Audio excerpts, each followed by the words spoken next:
Hello students, welcome to E academy. कैसे हैं आप लोग? स्टार्ट कर दिया आप लोगों ने 10th की केमिस्ट्री पढ़ना कि नहीं? अगर नहीं स्टार्ट किया है तो भाई स्टार्ट कर दो, देर किस बात की, है ना। अच्छा ठीक है, हमने 2 लेक्चर्स कर लिए थे chemical reaction and equations chapter के, और मैंने कल आपको क्वेश्चन दिए थे कि आपको करके आने हैं। आई होप आपने दोनों लेक्चर्स पहले के अच्छे से रिवाइज किए होंगे और वो क्वेश्चन ज़रूर किए होंगे। ठीक है, देखो क्वेश्चन क्या है आपका, बैलेंसिंग करनी थी ना, सिंपल। ये 2 आपको मैंने इक्वेशंस दी थी। Al यानी कि aluminium plus copper chloride gives AlCl3 aluminium chloride plus copper. सबके नाम भी साथ के साथ पता किया करो कि क्या नाम है। ये है कॉपर क्लोराइड, ये है एल्यूमिनियम क्लोराइड। ठीक है, अब करते हैं इसको बैलेंस। मैंने क्या कहा था कि कहाँ से स्टार्ट करना है, जिसमें मैक्सिमम नंबर ऑफ एटम्स वाला केस हो वहाँ। अब ये 3 है, ये 2 है, और कहीं आपको दिख नहीं रहा, इस साइड क्लोरीन, उस साइड क्लोरीन। तो इसको बैलेंस करने के लिए ऑब्वियसली यहाँ 3 से मल्टीप्लाई करोगे, यहाँ 2 से मल्टीप्लाई करोगे ना, तभी तो दोनों साइड 6 हो जाएगा क्लोरीन। चलो कर दिया। अब 3 कॉपर यहाँ है तो यहाँ भी करना पड़ेगा, 2 एल्यूमिनियम यहाँ है तो यहाँ भी करना पड़ेगा। कितना सिंपल था ना, कुछ मुश्किल था ही नहीं। आई होप आप लोगों का भी ये सब करेक्ट होगा। ठीक, उसके बाद दूसरा ये दिख ही रहा है directly, Na2SO4 sodium sulphate, twice है तो लो जी मैंने ये कर दिया। सल्फेट आपका एक सल्फेट इधर, एक सल्फेट इधर। सल्फेट मैंने क्या बताया था, एनायन पूरे का पूरा लेना है, सल्फर और ऑक्सीजन को अलग अलग नहीं करना है। जो भी आपके कॉम्प्लेक्स एनायंस हैं इस तरह के, सल्फेट, फॉस्फेट, नाइट्रेट, उसको पूरा एक साथ लिया करो ताकि आपको कोई कंफ्यूजन ही नहीं रहेगी। ओके, सोडियम हो गया बैलेंस, सल्फेट हो गया बैलेंस। अब हमारे पास क्या बचा, हाइड्रोजन और ऑक्सीजन। ऑक्सीजन करते हैं। ऑक्सीजन यहाँ पे 2 है, इसको तो हमें गिनना नहीं है, 2 ऑक्सीजन है। यहाँ पे इसको नहीं गिनना, यहाँ एक ही ऑक्सीजन था तो मैंने 2 बना दिया। ठीक है, अब क्या रह गया, हाइड्रोजन। हाइड्रोजन यहाँ 4 हैं पूरा ओवरऑल, यहाँ पे 2 ये हो गए, इसको भी काउंट करोगे ना, 2 हाइड्रोजन ये, 2 हाइड्रोजन ये। सो आपकी इक्वेशन हो गई बैलेंस। ठीक है, बहुत सिंपल से मैंने आपको क्वेश्चन दिए थे कि आप ट्राई करो, ताकि सो दैट मैक्सिमम प्रैक्टिस जितना ज़्यादा करोगे ना, तब जाके चीज़ें आपकी वो फिनिशिंग आएगी, कहना चाहिए। ठीक है, अब हम अगला टॉपिक करते हैं, टाइप्स ऑफ कॉम्बिनेशन रिएक्शन। ठीक है, नाम से पता लग रहा है ना, कॉम्बिनेशन रिएक्शन, कुछ कंबाइन करके बनेगा, राइट। सपोज करो, मैं एग्जांपल लेती हूँ, चलो हम टाइप्स पहले लिख लेते हैं।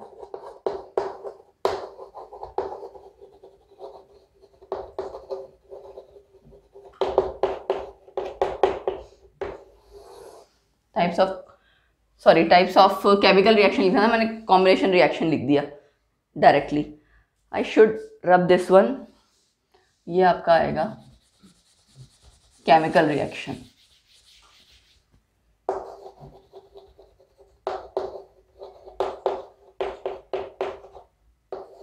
जिसमें कि सबसे पहले मैंने क्या बताया, क्या करेंगे हम, कॉम्बिनेशन रिएक्शन।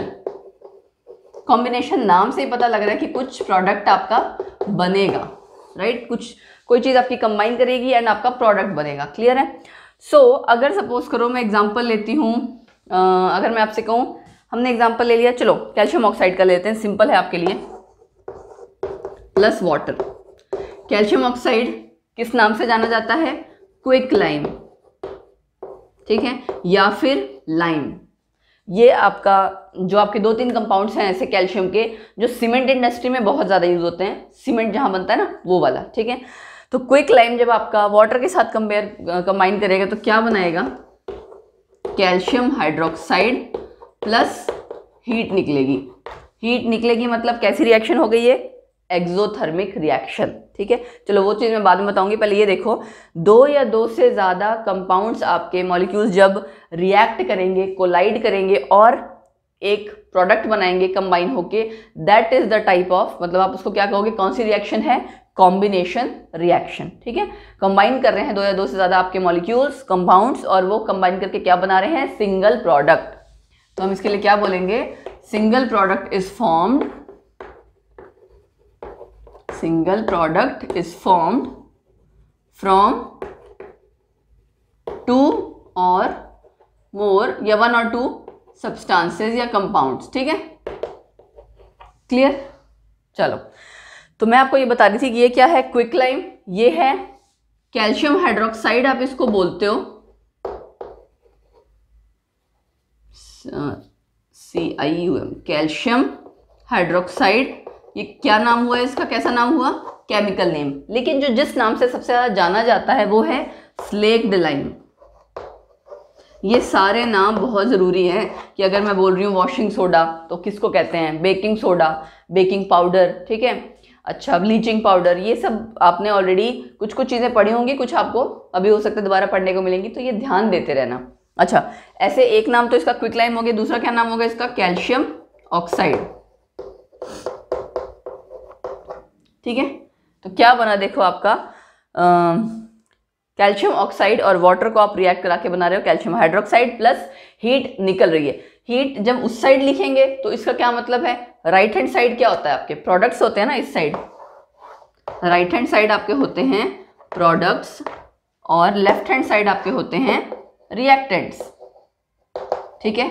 जब हीट या एनर्जी प्रोडक्ट्स वाली साइड लिखी होगी, इसका मतलब क्या है कि रिएक्शन खत्म होने के बाद प्रोडक्ट बने और साथ ही साथ हीट एनर्जी निकली, तो उस तरह की रिएक्शन को हम बोलते हैं एक्सोथर्मिक रिएक्शन। नाम याद रखो, एक्सो मतलब एग्जिट होना, बाहर, थर्मिक मतलब हीट, जब हीट एनर्जी रिलीज हो या बाहर निकले, ठीक है। तो हम क्या बोल देंगे, व्हेन हीट इज रिलीज या एमिटेड आउट, रिलीज वैसे वर्ड ज़्यादा यूज करते हैं, और एमिटेड आउट।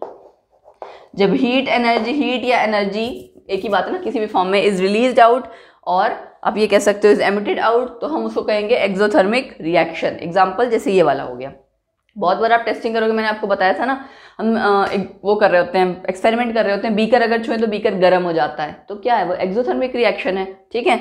और दूसरा, अगर आपका हीट इस साइड लिखी होती, कभी भी अगर हीट इस साइड होगी रिएक्टेंट्स के साइड, इसका क्या मतलब, दोनों रिएक्टेंट्स को आप रिएक्ट करवा रहे हो, साथ में कुछ हीट दे रहे हो, एनर्जी दे रहे हो, तब जाके आपकी रिएक्शन हो रही है और कुछ बन रहा है, ठीक है। दोनों साइड हीट नहीं होगी, दोनों में से किसी एक साइड हीट एनर्जी होगी, या तो लेफ्ट हैंड साइड या राइट हैंड साइड। जब लेफ्ट हैंड साइड यानी इसकी साइड होगी, तब हम उसको क्या कहेंगे, एंडोथर्मिक रिएक्शन। एंडो मीन्स अंदर आना, ऐसे याद रखो, एंडो अंदर आना, एंटर करना, थर्मिक हीट, हीट एनर्जी अंदर आ रही है, एंटर कर रही है, यानी कि एनर्जी आपकी रिक्वायर हो रही है। तो endothermic reaction energy required, exothermic reaction energy released out, ठीक है। क्लियर हो गया एंडोथर्मिक एक्सोथर्मिक। और कॉम्बिनेशन का बेसिक क्या हम क्या बोलेंगे, दो या दो से ज़्यादा आपके कंपाउंड्स जब कंबाइन करते हैं और कंबाइन करके कुछ नया एक सिंगल प्रोडक्ट बनाते हैं, देन हम उसे क्या कहते हैं, कॉम्बिनेशन रिएक्शन, ठीक है। अब इसके बारे में हम कुछ और पॉइंट्स करते हैं, कुछ और एग्जांपल्स करते हैं, ठीक है। और एक एग्जांपल मुझे और याद आ रहा है ग्लूकोज की फॉर्मेशन का, वो रिएक्शन मैं आपको बता दूंगी। कुछ रिएक्शंस जो मुझे ऐसे ध्यान आया करेगी, मैं आपको बीच बीच में बता दिया करूंगी, क्योंकि एग्जाम्स में वो बहुत ज़्यादा फ्रीक्वेंटली मतलब बहुत ज़्यादा, काफ़ी ज़्यादा पूछी जाती हैं, ठीक है। चलो, तो हम आगे बढ़ते हैं, इसी को भी और डिटेल में कॉम्बिनेशन रिएक्शन को फर्दर और एग्जाम्पल्स या आपके कई ऐसे कॉन्सेप्ट हैं वो पढ़ते हैं। अच्छा, आपको एक चीज़ और बतानी है, देखो जो ये रिएक्शन आपने की है ना, मैंने कहा ना सीमेंट इंडस्ट्री में तो चलो यूज़ होती है, बट ये आपकी वाइट वॉशिंग, आप वाइट वॉश करते हो ना दीवारों को, वहाँ यूज़ होती है, वाइट वॉशिंग ऑफ वॉल्स, ठीक है, used in white washing of walls, ठीक है। वाइट वॉश में कैसे यूज़ होती है, ये जो कैल्शियम हाइड्रोक्साइड है ना, चलो जो आपका ये दोनों का घोल बना के आपने वैसे देखा होगा घर में, वो बना के पेंट, जो आपका वाइट वॉश होता है, वो पेंट और वाइट वॉश में फ़र्क है, ठीक है। पानी में आपने उसका सॉल्यूशन जैसा बनाया होता है एंड आप पूरा एक बारी पुताई सी कर देते हो, ठीक है, तो that is actually white washing.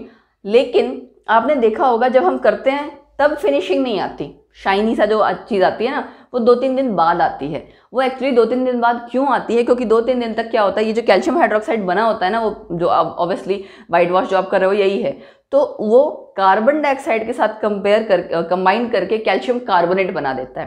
Calcium carbonate किसका फॉर्मूला है, मार्बल, ठीक है, प्लस में वाटर, तो उसकी वजह से होता क्या है, वो शाइनी सा लुक आता है। रिएक्शन देखो, मैं आपको रिएक्शन लिख के बताती हूँ कि क्या आपका होगा। क्या कहा मैंने, कैल्शियम हाइड्रोक्साइड कंबाइन कर जाता है कार्बन डाइऑक्साइड। कार्बन डाइऑक्साइड कहाँ से आई, एयर में है, आपकी कार्बन डाइऑक्साइड ऑलरेडी प्रेजेंट है, तो ये जो कैल्शियम हाइड्रोक्साइड आप वाइट वॉश कह रहे हो कि आपने किया, कंबाइन करेगा कार्बन डाइऑक्साइड के साथ जो कि एयर में है, एंड क्या बना देता है, कैल्शियम कार्बोनेट प्लस वाटर। तो इसके अगर हम स्टेट्स लिखें सारी, तो ठीक है, ये भी आपका सॉलिड, या ये सॉलिड कह लो चाहे एक्वस कह लो, मॉइस्ट जैसा है, ठीक है, ये सॉलिड, क्लियर है। तो calcium carbonate and water, calcium carbonate इसको हम क्या बोलते हैं, लाइमस्टोन, ठीक है, या क्या नाम आ गया, कैल्शियम कार्बोनेट। सारे नाम पता होने चाहिए। लाइमस्टोन आपका कैसा नाम है, कॉमन वाला नेम जिस नाम से जाना जाता है। मार्बल जो आप बोलते हो वो क्या है, ताजमहल में लगा हुआ है ना मार्बल, क्या है वो, कुछ नहीं है, कैल्शियम कार्बोनेट ही है, ठीक है। तो ये एक तरह से आपका क्या हुआ, जो ये रिएक्शन आपने लिखी थी, कॉम्बिनेशन रिएक्शन का हमने एग्जांपल किया था, ये एप्लीकेशन हो गई ना इसकी। एप्लीकेशन मतलब कि कहाँ इस्तेमाल हो रही है हमारी डे टू डे लाइफ में, ठीक है। तो व्हाइट वॉश में यूज हो रही थी। व्हाइट वॉश में वो जो शाइनी सरफेस आता है 2-3 दिन बाद, वो क्यों आता है वो मैंने आपको बता दिया, ठीक है, क्लियर हो गया। अब हम कुछ और एग्जाम्पल करते हैं कॉम्बिनेशन रिएक्शन के ही, जहां आपको कुछ नया और मिलेगा। बहुत सिंपल सी चीजें हैं जो आप डेली लाइफ में आपको पता होगा कि हाँ आपने देखी भी होंगी इनफैक्ट शायद, ठीक है। चलो तो इसको मैं रब करूं, ये रब कर देते हूँ, यस, क्योंकि हम कुछ लिखना चाहेंगे। तो एक्सोथर्मिक रिएक्शन के रिगार्डिंग ना मैं आपको कुछ और अभी बताऊंगी हमारी बॉडी से रिलेटेड। अगर मैं कहूँ इसको हमें और अच्छे से रब करना है तो कॉम्बिनेशन रिएक्शन का ही हम अभी आगे और एग्जांपल कर रहे हैं।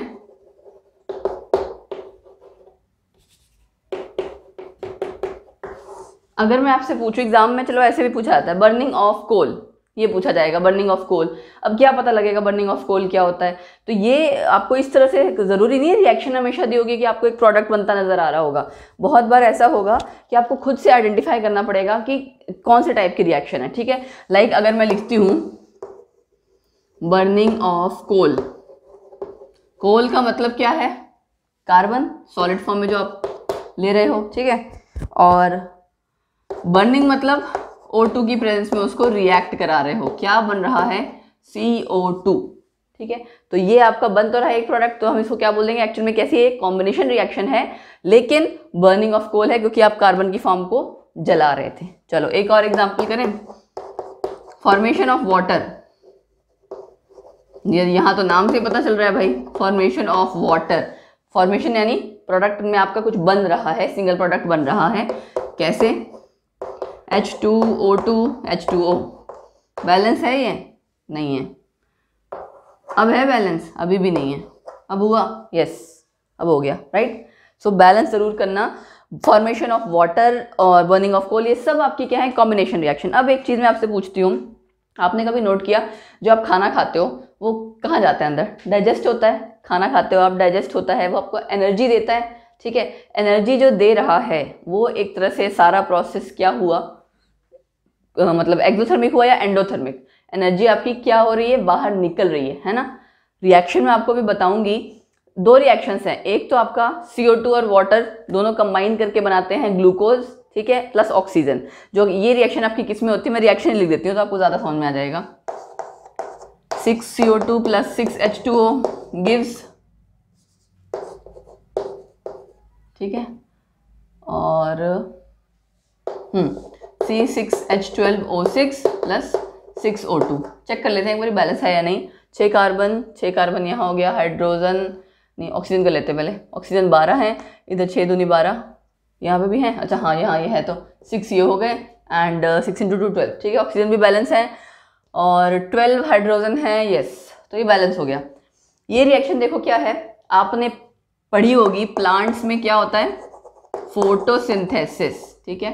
क्लोरोफिल की प्रेजेंस में प्लांट क्या बनाते हैं, फूड बनाते हैं, ये पढ़ते आए हो ना। एक बार मैं लिख दूं फिर समझाती हूँ। चलो फोटोसिंथेसिस क्या है, photo means light, synthesis means कुछ बनना, लाइट की प्रेजेंस में कुछ बनना या बनाना, ठीक। आपको पता है जो हमने इतने टाइम से पढ़ते आ रहे, फोटोसिंथेसिस मतलब कि प्लांट्स फोटोसिंथेसिस करते हैं और फूड बनाते हैं हमारे लिए, ये पढ़ते आए हम। कैसे बनाते हैं, वो जो पत्ती है ग्रीन कलर की होती है ना, ग्रीन कलर की क्यों होती है, क्योंकि उसमें क्लोरोफिल प्रेजेंट होता है। क्लोरोफिल प्रेजेंट होगा, लाइट की प्रेजेंस में क्या होगा, एक्चुअल में जो एटमॉस्फेयर में कार्बन डाइऑक्साइड है, प्लांट्स क्या करते हैं, हम ये कहते हैं ना कि हम ऑक्सीजन लेते हैं और प्लांट्स क्या लेते हैं, कार्बन डाइऑक्साइड। तभी तो हम कहते हैं ज़्यादा से ज़्यादा पेड़ लगाओ, क्योंकि वो क्या करेंगे, कार्बन डाइऑक्साइड अंदर और ऑक्सीजन बाहर देंगे, और ऑक्सीजन हमारे काम आ जाएगी, हम कार्बन डाइऑक्साइड बाहर देते हैं वो उनके काम आ जाएगा। तो उनके क्या काम आती है, एटमॉस्फेयर से कार्बन डाइऑक्साइड प्लस वाटर, इन दोनों का यूज़ करके सनलाइट की प्रेजेंस में और क्लोरोफिल उनके पत्तियों में ऑलरेडी होता ही है, उन पौधों में पूरे में सब जगह होता है, जहाँ जहाँ ग्रीन कलर है उस सब की हेल्प से वो कंपाउंड बनाते हैं क्या, C6H12O6, जिसको कि हम ग्लूकोज कह रहे हैं। ठीक है, ये आपका कहाँ स्टोर होता है, प्लांट्स में ही स्टोर होता है, तभी हम कहते हैं ना प्लांट्स में आपका स्टार्च स्टोर्ड मटेरियल है। एनिमल में आपका, एनिमल्स में भी होता है, एनिमल में आपका होता है सेल्यूलोज। ठीक है, अभी वो जानना जरूरी नहीं है, जस्ट ये जानो कि आपका क्या बना, ग्लूकोज प्लस ऑक्सीजन निकला। ठीक, जब प्लांट अपना काम कर रहे हैं, प्रोसेस कर रहे हैं, कार्बन डाइऑक्साइड अंदर ले रहे हैं तो ऑक्सीजन तो बाहर देंगे ना, तो ये वही ऑक्सीजन है जो बाहर निकल रही है। ठीक है, तो उसके साथ साथ ये हमने पूरी बैलेंस भी देखो की हुई है। इसी रिएक्शन को अगर मैं रिवर्स कर दूं मतलब कि आपको ये मैं इस साइड लिख दूं C6H12O6 plus 6O2, 6 carbon dioxide plus 6 water, उल्टा कर दिया मैंने। ये क्या है एक्चुअली, ग्लूकोज कार्बोहाइड्रेट, यानी कि एक तरह का ये क्या है, कार्बोहाइड्रेट है ना, और ऑक्सीजन की प्रेजेंस में ये रिएक्ट कर रहा है। अब एक चीज बताती हूँ मैं आपको, देखो जो आप खाना खाते हो ना, खाना जो आप खा रहे हो अंदर जाता है, मुंह से ही, आपके मुंह के अंदर से ही डाइजेशन स्टार्ट हो जाता है, अंदर जाता है, अंदर जाके और डाइजेस्ट होता है फर्दर। ठीक है, और वो हम कहते हैं खाना खाते हैं तो एनर्जी आती है हमें। तो ये पूरे प्रोसेस, इस पूरे प्रोसेस को हम पता क्या कहते हैं, रेस्पिरेशन। ठीक है, रेस्पिरेशन। नॉर्मली रेस्पिरेशन ये माना जाता है कि बस सांस लेना ही रेस्पिरेशन है। नो, जो आप पूरा मतलब एक तरह से खाना डाइजेस्ट कर रहे हो, ठीक है, वो पूरा प्रोसेस, जो एनर्जी निकल रही है सांस के साथ साथ, ऑक्सीजन कार्बन डाइऑक्साइड दोनों का रोल है, एंड वो पूरी एनर्जी जो आपकी निकल रही है पूरे प्रोसेस के बाद, ये पूरा प्रोसेस रेस्पिरेशन कहलाता है। और जो फूड आपका डाइजेस्ट होता है, जो ग्लूकोज यानी कार्बोहाइड्रेट आपका डाइजेस्ट होता है, वो किसकी प्रेजेंस में होता है, ऑक्सीजन की प्रेजेंस में, इसलिए उसको क्या कहा जाता है, ऑक्सीडेशन ऑफ फूड। ठीक है, तो अगर एग्जाम में पूछा जाए oxidation of food, digestion of food, respiration, ये सब किस तरह की आपकी रिएक्शंस हैं, तो आप क्या कहोगे, आपके अकॉर्डिंग क्या आना चाहिए। वैसे तो ये एग्जांपल यहाँ पे मैंने इसलिए दे रही थी कि एक्सोथर्मिक रिएक्शन। ठीक है, तो हो सकता है एग्जाम में पूछा जाए कि एक्सोथर्मिक है, एंडोथर्मिक है, तो आपको पता होना चाहिए जब आप फूड डाइजेस्ट करते हो, ऑक्सीडेशन होता है फूड का, वो पूरा प्रोसेस होने के बाद, खाना डाइजेस्ट होने के बाद वो हमें एनर्जी देता है। So it is a exothermic reaction, यानी रेस्पिरेशन कैसी रिएक्शन है, एक्सोथर्मिक। ये मैंने आपको हर तरह से बता दिया, रेस्पिरेशन के नाम से भी, ऑक्सीडेशन ऑफ फूड के नाम से भी, डाइजेशन के नाम से भी। ठीक है, और सब जगह क्या डाइजेस्ट हो रहा है, यही ग्लूकोज डाइजेस्ट हो रहा था।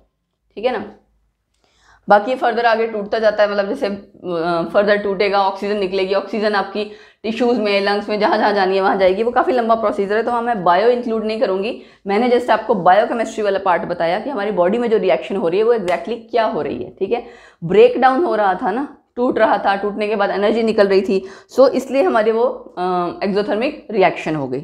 क्लियर है, सारा प्रोसेस इतना पूरा क्लियर हो गया। तो इसी रिएक्शन की बात मैं करी थी, इन दोनों रिएक्शन के बारे में बात। ये रिएक्शन काफ़ी ज़्यादा पूछी जाती है, कभी कभार बैलेंसिंग में पूछ ली जाती है, कभी कभार इस तरह से पूछ ली जाती है, एक्सोथर्मिक है, एंडोथर्मिक, राइट।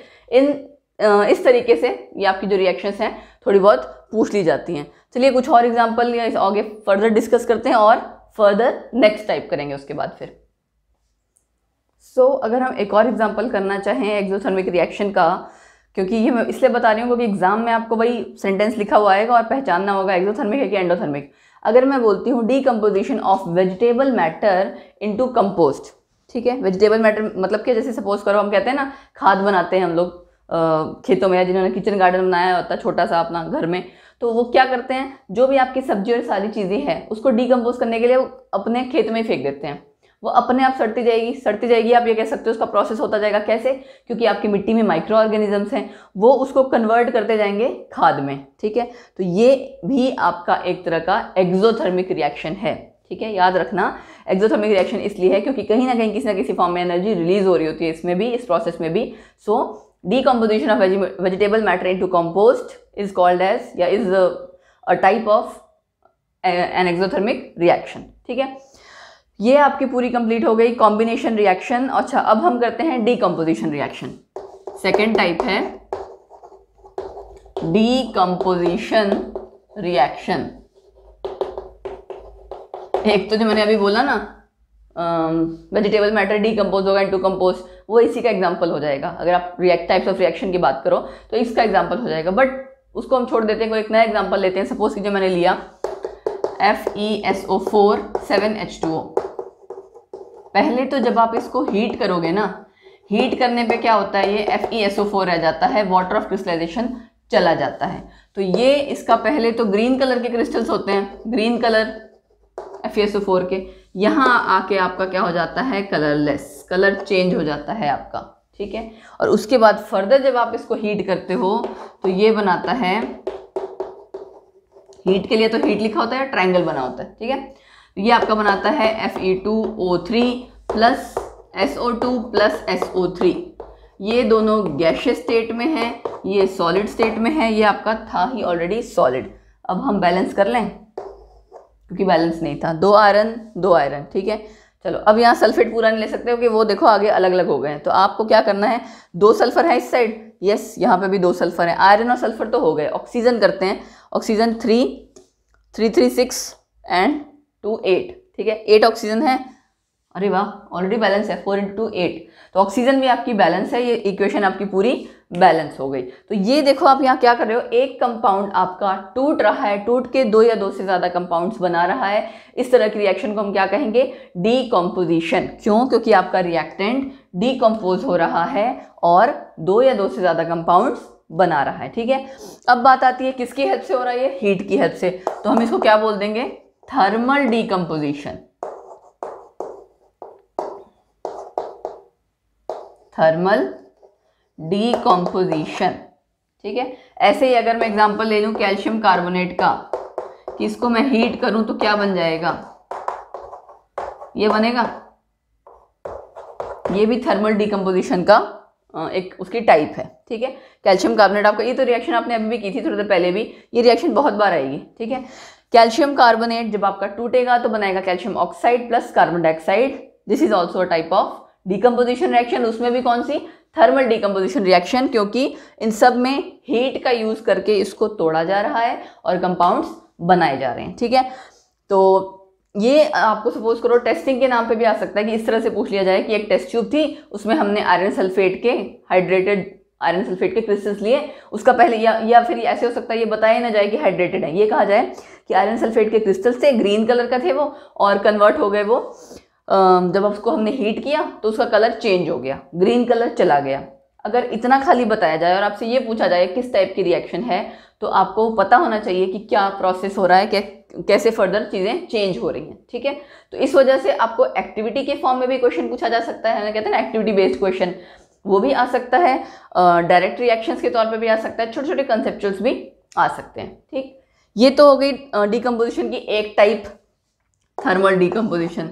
2 टाइप और हैं, एक है आपकी type photolytic decomposition, photolytic decomposition, okay, और तीसरी है आपकी इलेक्ट्रोलिटिक डीकम्पोजिशन। ये दोनों अभी हम करेंगे, ठीक। पहले वर्ड्स का मतलब समझ लो।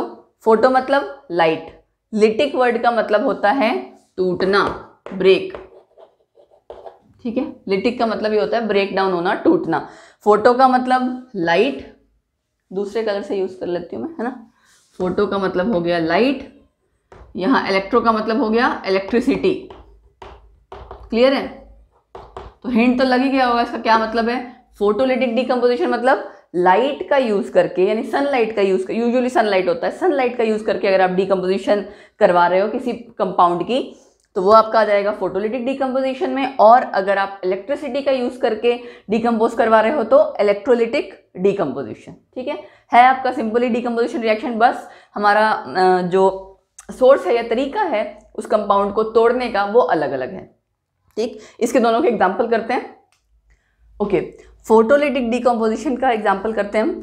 देखो इसका एग्जाम्पल एक्टिविटी बेस्ड टाइप है कि एक ग्लास प्लेट ली, उसमें हमने लिया सिल्वर क्लोराइड या फिर हमने लिया सिल्वर ब्रोमाइड, ठीक है। इसका कलर होता है वाइट। उस ग्लास प्लेट में सिल्वर क्लोराइड लिया, उसका कलर होता है वाइट। उसको जब आप धूप में रख देते हो ना बड़ी देर तक, ठीक है, ये आपका ग्रे कलर का हो जाता है। तो पूछा जाता है white changes into grey in colour, ठीक है। सेम आपका इसी तरह से AgBr में भी होता है। ठीक, तो क्या एक्चुअली चेंज हो रहा है, सिल्वर प्लस Cl2 गैशियस की फॉर्म में, यहाँ भी सिल्वर प्लस Br2। तो ये दोनों एक जैसे ही रिएक्शन हैं। व्हाइट कलर का आपका सॉल्ट ग्रे में कन्वर्ट हो जा रहा है जब आप उस प्लेट जैसी को जिसमें सिल्वर क्लोराइड ले रखा है उसको काफ़ी देर तक धूप में रखते हो तो उसका कलर चेंज हो जा रहा है। क्यों चेंज हो रहा है भाई, क्योंकि ये डीकम्पोज हो जा रहा था, टूट रहा था compound with the help of sunlight. इसलिए ये किसका एग्जाम्पल हो गया, फोटोलिटिक डीकम्पोजिशन। दो चीज़ आ गई आपकी, ये दोनों के केसेस में ऐसे ही होता है। तो एक तो हमें ये पता लगा कि फोटोलिटिक डीकम्पोजिशन है, दूसरा हमें क्या एक्टिविटी बेस्ड टाइप क्वेश्चन आया कि व्हाइट से ग्रे कलर क्यों चेंज हो रहा है, क्योंकि आपका सिल्वर बन जा रहा है और गैसेज आपकी निकल जा रही हैं। ठीक है, अच्छा इलेक्ट्रोलिटिक वाला में आपका सपोज करो एग्जांपल, ये तो हमने बी पार्ट वाला कर लिया ना।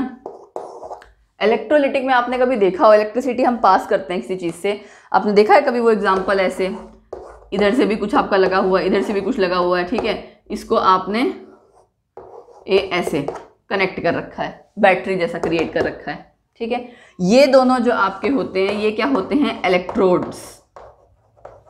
हल्का सा बता दे रही हूँ, ज़्यादा नहीं बता रही क्योंकि आपका अलग ही पूरा टॉपिक है। इलेक्ट्रोड्स होते हैं एनोड और कैथोड। ठीक है, एक आपका पॉजिटिव होता है, एक आपका नेगेटिव होता है।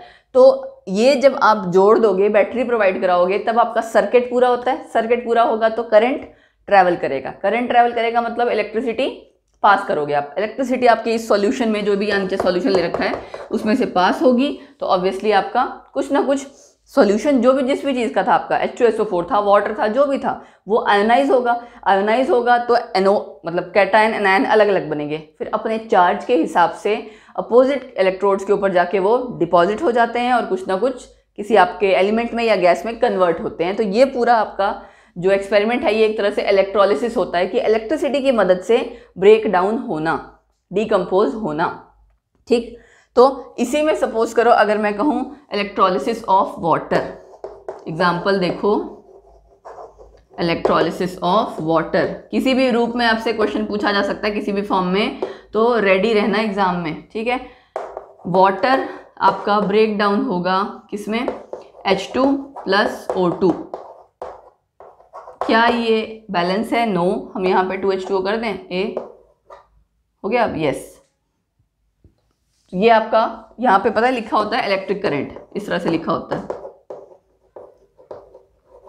तो दोनों एग्जाम्पल किसके हो गए, ये फोटोलिटिक और इलेक्ट्रोलिटिक के। अब मैं एक एग्जाम्पल लिखती हूँ, वो आप लोग बताना कि किस टाइप का एग्जाम्पल है, किस टाइप की रिएक्शन है। ठीक है, यही लिख दूँ मैं, ओके। लेड नाइट्रेट, सपोज करो मैं एग्जाम्पल लेती हूँ, लेड नाइट्रेट आपका टूटा और फाइन लेड ऑक्साइड बना रहा है प्लस NO2 प्लस साथ में आपका रिलीज हो रहा है ऑक्सीजन। ठीक, बताऊंगी अभी मैं आपको कि क्वेश्चन किस तरह से पूछा जाता है। देखो बैलेंस हो रखी है, लेड नाइट्रेट में नाइट्रोजन 1 हो गया दोनों साइड, लेड एक साइड हो गया, ऑक्सीजन 6 है खाली यहाँ पे 1 2 3 4 5 है। ठीक है, अगर हम इसको बैलेंस कर देते हैं, फटाफट से बैलेंस कर देती हूँ तो आसान रहेगा, 2 2 4, दोबारा चेक कर लें, 2 लेड हो गए हैं। ठीक है, 2 नाइट्रोजन नहीं 4 नाइट्रोजन हो गए, यस 4 नाइट्रोजन हो गए, एंड ऑक्सीजन आपके हो गए यहाँ पे 2, 4 2 8, 8 2 10, 10 और 2 12, यहाँ चेक करें, 3 2 6, 6 × 2 12, यस कंप्लीट हो गया, बैलेंस हो गई। अब इसमें क्वेश्चन क्या पूछा जाता है, पहले तो ये पूछा जाएगा किस टाइप की रिएक्शन है ना, टाइप्स ऑफ रिएक्शन में, फिर पूछा जाएगा कि इस रिएक्शन के होने के बाद ब्राउन कलर के फ्यूम्स क्यों आते हैं, ब्राउन कलर के फ्यूम्स। तो ब्राउन कलर के फ्यूम्स इसकी वजह से तो आएंगे नहीं, फ्यूम्स मतलब कोई गैस है, ये तो सॉलिड फॉर्म था आपका लेड ऑक्साइड, ये आपको पता है ऑक्सीजन कलरलेस होता है, कोई कलर तो देगा नहीं, नाइट्रोजन डाइऑक्साइड के कारण आपके ब्राउन फ्यूम्स आते हैं। ये जहाँ जहाँ रिएक्शन एक्टिविटी जो भी आ रही है ना वो पढ़ते जाना, एग्जाम में आपको इन सब पे बेस्ड क्वेश्चन आता है। ठीक है, और ये कैसी टाइप की रिएक्शन है, हीट दिख रहा है तो मतलब थर्मल डिकम्पोजिशन रिएक्शन। ठीक है, thermal decomposition reaction, brown fumes आ गया, and yes one more thing, जितनी भी आपके एनसीईआरटी में एक्टिविटीज़ दी होती हैं, क्वेश्चंस दिए होते हैं, वो सब करो। ठीक है, क्योंकि एग्जाम में आपको जो क्वेश्चंस की तैयारी करनी है वो हर तरह से करनी है, short question, very short 1 word वाले, थोड़े उससे बड़े लॉन्ग क्वेश्चंस थोड़े से आएंगे। फिर एक्टिविटी बेस्ड, एक एक्टिविटी दे दी जाती है उस पर वैल्यू बेस्ड, ठीक है, मैच द फॉलोइंग, MCQs। तो आपको तैयारी हर तरह से करनी है, ऐसे आधी अधूरी नहीं करनी है, ठीक है। तो इसीलिए NCERT तो पूरी आपकी अच्छे से प्रिपेयर होनी चाहिए, ठीक है। ओके, मैं आज कुछ आपको होमवर्क देना चाह रही हूँ, वो आपने सॉल्ट्स कल बताने हैं मुझे, फॉर्मूले लिख के आने हैं आपने, होपफुली आप उसको कर पाओगे। Okay, phosphate, nitrate, nitrite, bicarbonate, ये सारे आयंस हैं। आपने इनके फॉर्मूले लिखने हैं पहली चीज़, ठीक है। और आपने फॉर्मूला लिखना है एल्युमिनियम फॉस्फेट,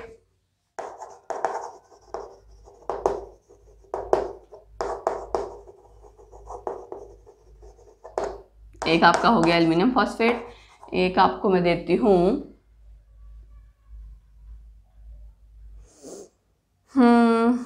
मैग्नीशियम क्लोराइड,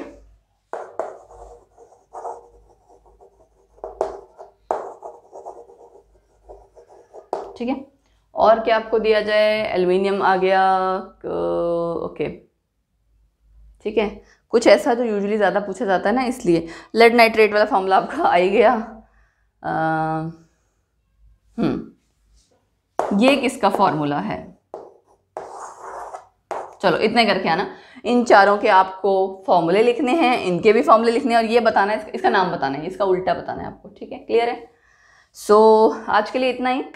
हमने टाइप्स ऑफ रिएक्शन आगे कर ली हैं, है ना। आगे फर्दर और कुछ रिएक्शंस हैं, जैसे डिस्प्लेसमेंट रिएक्शन पढ़ी होंगी आपने एग्जांपल्स भी किए हैं। डिस्प्लेसमेंट मतलब एक को हटा के दूसरा लग जाता है, बहुत सिंपल है, डबल डिस्प्लेसमेंट। तो इस तरह की आगे हम types of reaction next lecture में करेंगे। तब तक के लिए आपको क्या करना है, इस लेक्चर को अच्छे से पढ़ना है, और क्या करना है, yes you got it right, like करना है लेक्चर को, नीचे कमेंट सेक्शन में बताना है कैसा लगा, समझ आ रहा है नहीं आ रहा, ठीक है। और ज़्यादा से ज़्यादा शेयर करना है अपने दोस्तों के बीच, ठीक। चैनल को सब्सक्राइब करके रखना है, E academy school, E academy education. और डाउनलोड करनी है क्या, E academy app. Yes I know आपको ये सबको ऑलरेडी सारी चीज़ें पता होंगी। So bye bye, take care, have a nice day.